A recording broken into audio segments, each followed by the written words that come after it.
Assalamualaikum warahmatullahi wabarakatuh. Alhamdulillahirabbil alamin. Segala puji dan syukur kita ucapkan pada Allah Subhanahu wa taala. Kita masih diberikan nikmat iman dan Islam serta kesehatan sehingga kita masih bisa menjalankan aktivitas rutin kita sehari-hari. Dan tak lupa sholawat teriring salam senantiasa tercurahkan pada junjungan kita, syuri tauladan kita, Nabi yang agung baginda Rasulullah sallallahu alaihi wasallam. Semoga kita selalu istiqomah dalam menegakkan sunnah-sunnah yang diajarkan oleh baginda Rasulullah sallallahu alaihi wasallam. Sahabatku yang insyaallah dirahmati Allah Subhanahu wa taala, ada sedikit nasihat untuk para laki-laki yang sehari-hari hobinya merokok. Mungkin hampir di setiap penjuru dunia ataupun 70% laki-laki di dunia ini rata-rata mereka konsumsi rokok.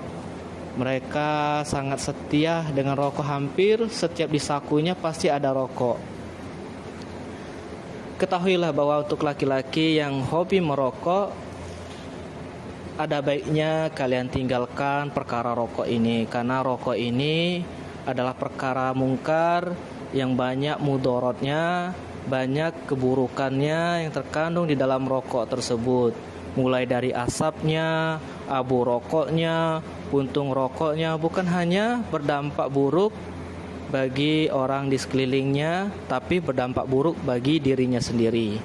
Banyak mereka menganggap bahwa rokok itu adalah kenikmatan. Tentulah kenikmatan itu bukanlah kenikmatan yang bisa membawa kebaikan, tapi kenikmatan yang akan membawa sahabat-sahabatku dalam keburukan.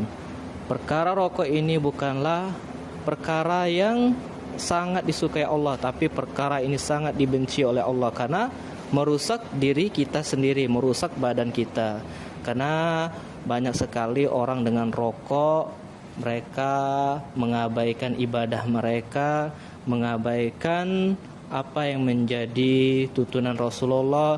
Banyak mereka merokok itu menghabiskan waktu dengan rokoknya, bersantai, kumpul dengan teman-temannya sampai lupa waktu, bahkan sampai larut malam.